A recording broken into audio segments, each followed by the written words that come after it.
BRS party నాయకులు arrest అయిన కొంతమంది నాయకులతో మాట్లాడదాం. ఒక్కసారి వాసుదేవరెడ్డి గారికి ఫోన్ చేద్దాం.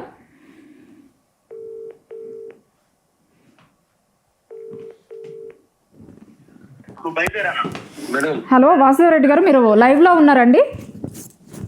మీరు లైవ్లో ఉన్నారు. ఒక్కసారి ఏం జరిగింది చెప్తారా అండి? అరెస్ట్ చేసినట్టున్నారు మిమ్మల్ని కూడా. ఎక్కడ? గచ్చిబౌలి పోలీస్ స్టేషన్లోనే అరెస్ట్ చేసింది. ఎక్కడ? ఏం జరిగింది?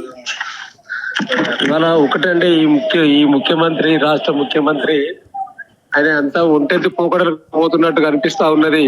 ఇవాళ ప్రజాస్వామ్యం ఉన్నదా లేదా అనే ఒక డౌట్ కూడా ఇవాళ వస్తా ఉన్నది.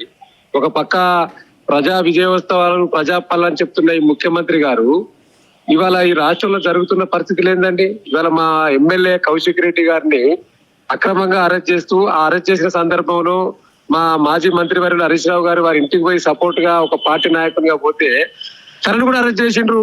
కానీ వారు ఏమన్నారు? కౌశిక్ రెడ్డి గారు ఏమన్నారు? ఇక్కడ మా హరీష్ రావు గారు ఏమన్నారు? ఈ ప్రభుత్వాన్ని ఏమన్నా విమర్శించిండ్రా? అరే ఎందుకు అరెస్ట్ చేస్తున్నారు? దేని మీద అరెస్ట్ చేస్తున్నారు? అరెస్ట్ వారెంట్ ఉందా అని అడిగిండు. అరెస్ట్ వారెంట్ ఉంటే మీరు అరెస్ట్ చేయండి అని చెప్పిండు.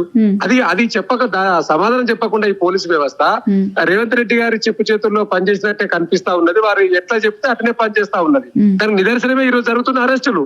ఇలా కౌశిక్ రెడ్డి గారు అరెస్ట్ కావచ్చు, ఇలా హరీష్ రావు గారిది, మాది, అందరినీ ఇలా మా ఎమ్మెల్యేలను, ఎమ్మెల్సీలను అందరినీ అరెస్ట్ చేసి ఇలా గచ్చిబౌలి పోలీస్ స్టేషన్ లో పెట్టారు. ఎందుకు పెట్టినట్టే సమాధానం లేదు. దేనికోసం తీసుకొచ్చినట్టే సమాధానం లేదు. ఇదెక్కడ న్యాయం అండి? ఈ రాష్ట్ర ప్రభుత్వం ప్రజాపాలన, ఇది ప్రజా కంటక పాలన. అంటే నిన్న కౌశిక్ రెడ్డి గారు బంజారాహిల్స్ పోలీస్ స్టేషన్ లో ఆయన ఫోన్ ట్యాప్ అవుతుందని కేసు పెట్టేందుకు పోయారు కదండి. ఇవాళ రివర్స్ లో ఆయన ఇంటికి ఎందుకు పోలీసులు వచ్చారు ఆయన అరెస్ట్ చేసేందుకు? ఇప్పుడు కౌశిక్ రెడ్డి గారు కూడా ఎందుకు పోయిందంటే పోలీస్ స్టేషన్ కు, ఇలా ఆయన ఫోన్ ట్యాపింగ్ జరుగుతా ఉన్నది. ఆ ఫోన్ ట్యాపింగ్ మీద మీరు చర్యలు తీసుకోవాలి. మీ ఏసీపీ గారికి చెప్తే మీకు ఇవ్వని చెప్పిండు. మీరు పట్టించుకోకుండా పోతున్నారు. ఒక ప్రజాప్రతినిధి నేను, నన్నే ఇట్లా మీరు మిస్బిహేవియర్ లెక్క చేసి పట్టించుకోకుండా పోతే ఎట్లా అంటే అని చెప్పి ఆయన అడగడం అన్యాయం. అది ప్రశ్నిస్తే మీరు అరెస్టులు చేస్తారా? ప్రశ్నిస్తే అరెస్టులే. లేదా మీరు ఇచ్చిన హామీలను అమలు చేస్తలేమని చెప్పి గట్టిగా మాట్లాడితే అక్రమ కేసులు పెట్టడమే, లోపటేయడమే. ఇదెక్కడి వ్యవస్థ అండి? ఇది పోలీసు వ్యవస్థను పెట్టుకొని ఈ రాష్ట్ర ప్రభుత్వం నడుస్తా ఉన్నది. ఆయన గొప్పగానో ప్రభుత్వంలోకి వచ్చినప్పుడు మొత్తం సంఖ్యలు తీసేస్తావు, ఆ గేట్లు తీసేస్తావు, ఇది ప్రజాపాలన, ఎవరైనా మాట్లాడచ్చు, ఎవరైనా ప్రశ్నించవచ్చు అని చెప్పిన రేవంత్ రెడ్డి గారు మరి చేసిన అరచక పాలన ఏంది? ఇది నిజంగా కూడా ఇవాళ సంవత్సరం అవుతున్న సందర్భంగా నువ్వు ఏం చేసినా దేనికోసం విజయోత్సవాలు అంటే ఈ అక్రమ అరెస్టుల కోసం విజయోత్సవాలు చేస్తున్నట్టే కనిపిస్తా ఉన్నది.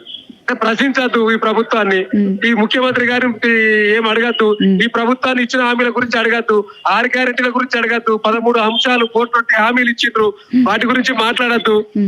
ఇవాళ మీరు ఏం చేసినంత గొప్పగా విజయోత్సవాలు చేసుకుంటా ఉన్నారు ఈ రాష్ట్రంలో. మీరు ఏం సాధించిందని ఇలా ఏ వర్గం హ్యాపీగా ఉన్నది ఈ రాష్ట్రంలో?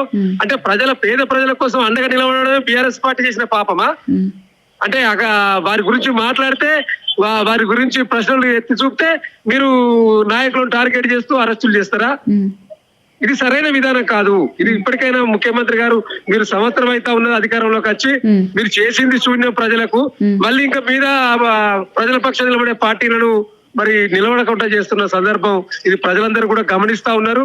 ఈ ప్రభుత్వం యొక్క పరిపాలన విధానం కూడా చూస్తా ఉన్నారు. కాబట్టి ఇది తీవ్రంగా ఖండిస్తున్నాం. అరెస్ట్ చేసిన మాతో పాటు అన్ని పోలీస్ స్టేషన్లో అరెస్ట్ అయిన మాజీ ఎమ్మెల్యేలు, ఎమ్మెల్సీలు అందరినీ బేషరతుగా విడుదల చేయాలని ప్రభుత్వాన్ని డిమాండ్ చేస్తా ఉన్నాం. రైట్, థ్యాంక్ యూ అండి.